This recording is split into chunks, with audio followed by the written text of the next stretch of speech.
नमस्ते बच्चों, कैसे हो आप? आशा करती हूँ आप सब अच्छे होंगे। मैं मानिनी पवार आज आपको नृत्य की हस्तमुद्राओं के बारे में बताने वाली हूँ। हाथों की उंगलियां, पंजों तथा कलाई का इस्तेमाल करके निर्माण किया हुआ आकर्षक आकार ही हस्तमुद्रा कहलाता है। अपने जीवन की कोई भी वस्तु या विश्व का या जीवन का कोई भी अंग हस्तमुद्राओं द्वारा बताया जा सकता है या अभिनीत किया जा सकता है। हस्तमुद्रा दो तरीके की होती है। एक है असंयुक्त हस्तमुद्रा, जिसमें सिर्फ एक ही हाथ का इस्तेमाल होता है, और दूसरी संयुक्त हस्तमुद्रा, जिसमें दोनों हाथ का उपयोग होता है। आज हम नृत्य की कुछ हस्तमुद्रा और उनके प्रयोग और उनसे जुड़ी शैडो पपेटिंग के बारे में सीखने वाले हैं। आज मैं आपको अपनी हाथों की उंगलियों के नाम बताने वाली हूँ। ये है अंगुष्ठा, तर्जनी, मध्यमा, अनामिका और कनिष्ठिका। फिर से बताती हूँ, अंगुष्ठा, तर्जनी, मध्यमा, अनामिका और कनिष्ठिका।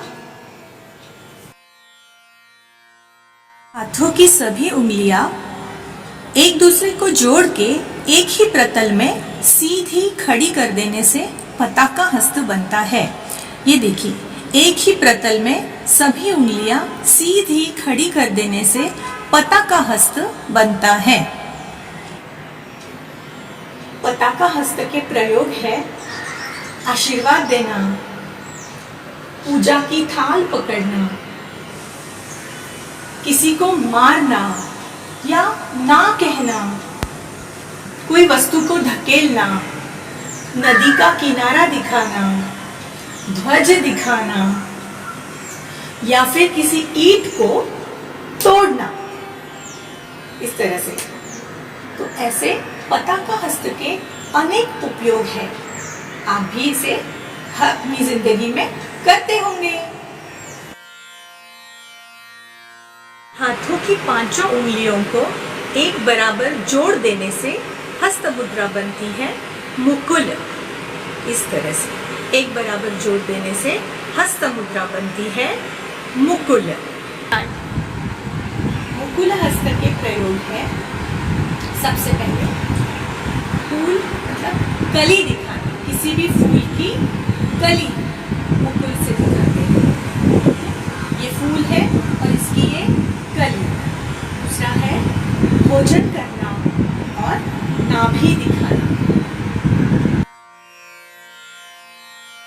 पताका हस्त में अंगूठे को बाहर की ओर पूरी तरह फैला देने से अर्धचंद्र हस्तमुद्रा बनती है। यह है अर्धचंद्र। अर्धचंद्र हस्तमुद्रा के प्रयोग है, सबसे पहले कान दिखाना, हाथी के कान दिखाना, आधा चांद दिखाना आसमान में, गला पकड़ना या गले का नाप, बाजू का नाप या कमर का नाप लेना। और मुकुल हस्त आपने सीखा है, तो अर्धचंद्र हस्त यहाँ पकड़कर मुकुल दिखाया जाए, इस तरह सूंड की तरह, तो बन जाते हैं गणपति बप्पा। या फिर आप हाथी भी दिखा सकते हैं। इस तरह से अर्धचंद्र हस्तमुद्रा अलग अलग तरीके से इस्तेमाल की जाती है। हाथों की सारी उंगलियां क्रमानुसार फैला दी जाए तो उसे अलपद्म हस्त कहते हैं। क्रमानुसार 1, 2, 3, 4 इस तरह से पूरी सीधी फैला दी जाए तो उसे अलपद्म हस्त कहते हैं। अलपद्म हस्त के प्रयोग है खिला हुआ फूल दिखाना या खिला हुआ कमल दिखाना, सौंदर्य दिखाना, कोई बर्तन को पकड़ना। नृत्य में इस तरह से किसी बर्तन को पकड़ते हैं। प्रश्न पूछना, क्या हुआ, या किसी की प्रशंसा करना, वाह वाह आदि अलपद्म हस्त के प्रयोग है।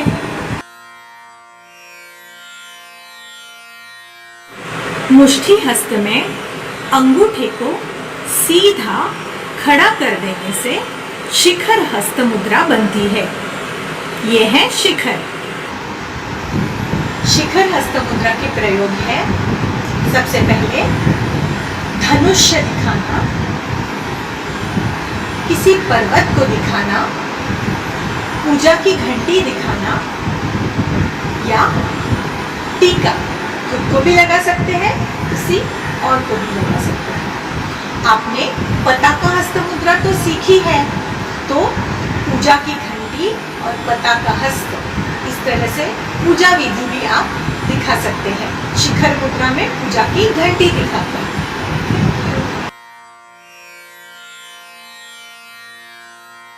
शिखर हस्त में अंगुष्ठे के ऊपर तर्जनी का इस तरह से रख देने से, मतलब तर्जनी का अग्रभाग अंगूठे के ऊपर रख देने से हस्त मुद्रा बनती है कपित्थ। कपित्थ। कपित्थ हस्त मुद्रा के प्रयोग है घूंघट लेना, पैसे गिनना या लक्ष्मी, इस तरह से दिखाते हैं। छोटा सा फूल लेके या कोई फूल सूंघना, छोटी सी वस्तु को उठाना या छाछ मथना, इस तरह से आदि कपित्थ हस्त के प्रयोग है।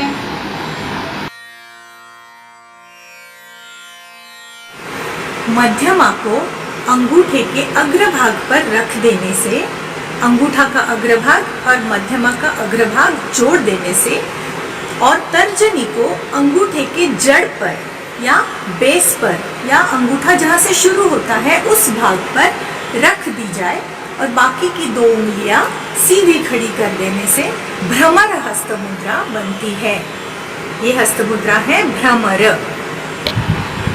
भ्रमर हस्त मुद्रा का प्रयोग है भौरा दिखाना, फूल के इर्द गिर्द मंडरा रहा है ऐसे भौरा दिखाना, छोटे छोटे पंख दिखाना, या फिर नृत्य में गांठ बांधने के लिए भी भ्रमर हस्त मुद्रा इस्तेमाल की जाती है।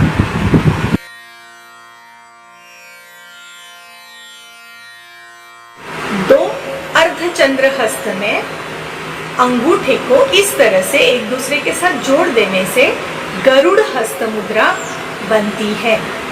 यह है गरुड़। गरुड़ हस्त मुद्रा का प्रयोग है गरुड़ तथा कोई भी पंछी उड़ रहा है ये दिखाना।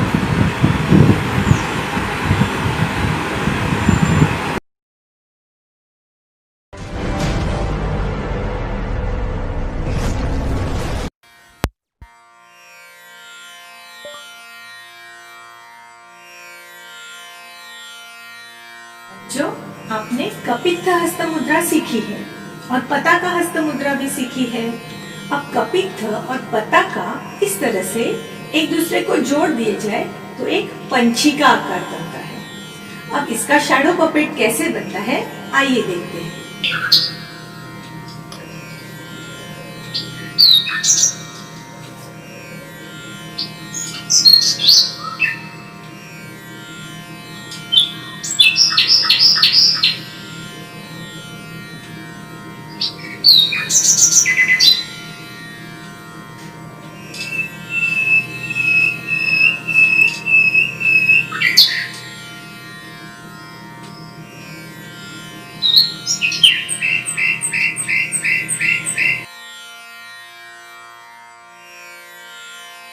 आपने भ्रमर हस्त मुद्रा सीखी है। अब ये भ्रमर हस्त मुद्रा शैडो पपेट में इसका हिरन बन जाता है। आइए देखते हैं इसका हिरन कैसे बन जाता है।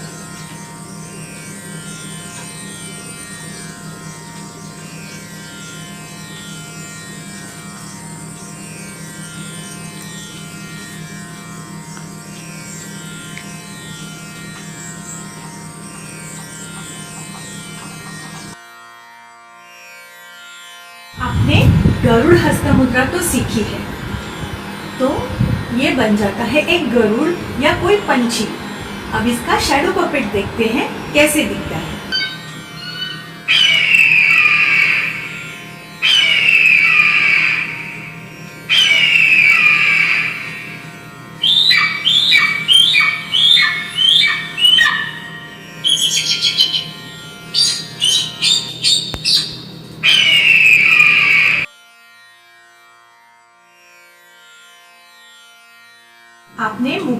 हस्त मुद्रा तो सीखी है, मुकुल, और ये हुआ अलपद्म। अब मुकुल हस्त के ऊपर अलपद्म को रख देने से हो जाएगा बारहसिंगा। अब देखते हैं इसका शैडो पपेट कैसे बनता है। ये आ गया जंगल में एक बारहसिंगा, इस तरह से।